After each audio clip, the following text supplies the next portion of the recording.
Hey guys, it's Matt and Steve. Want to reach out to you and then give you a little feedback about what we see every day, what you experience, what our team inside experiences.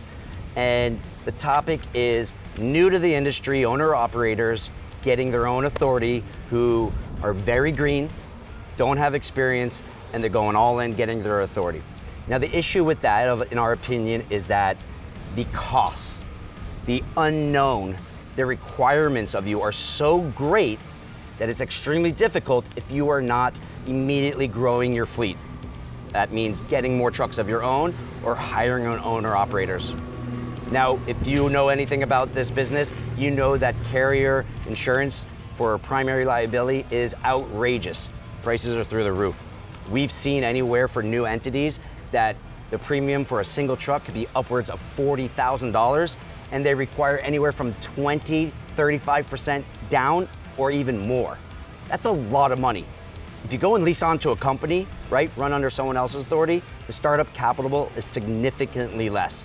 Typically, of our requirement, we only require physical damage and non-trucking liability. You don't need that general and primary liability. The carrier that you're leasing onto provides.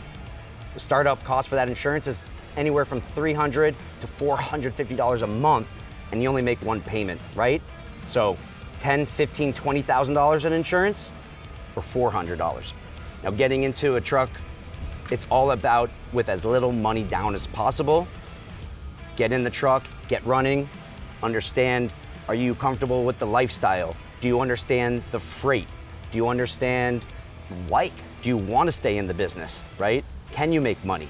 The phone calls I normally receive from them is usually, I'm running out of money and they just started and it's very frustrating. I just paid my insurance. Just paid insurance. I got a payment coming up. I have my audit coming up for the DOT. You're subject to an audit. When you lease onto another company, most companies will have a maintenance program for them. So they'll probably take a little bit of a fraction and you don't have to call all that cost up front. Yeah. And they'll cover it and then you just pay it on the back end with the company side. Yeah, that's right. There's other perks as well, like registration costs, right? If you go get your own authority, you got to get your plates, your IRP, all that stuff.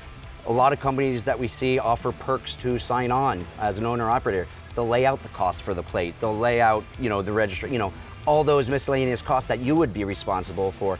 By getting in with little money down as possible, running under someone else's authority, again, this is our opinion, it allows you to ensure that this is something you want to stick with, grow, but also it allows you to start earning day one and recouping your investment. So guys, the point we're trying to make is, and this is what we're seeing, is that the hurdles, the surprises, and the cost as an owner-operator with their own MC is just so significant.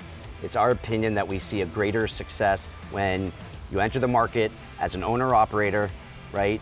You can control your expenses much greater. It's less overhead significantly, and it allows you time to learn the business. Once you learn the business, you're gonna quickly figure out how to grow your business, right? How to scale your business. And then it's your decision, do I get my own authority? Should I hire on new, owner operators underneath your authority? Or maybe you're happy just running under another authority, right? So that's the message. Do your homework. There's lots of options out there. All right, guys, if you like what you saw today, don't forget to smash that like button. If you have any concerns or questions, please leave a comment at the bottom. If you guys want more content coming your way, don't forget to subscribe. I'll see you guys at the next video.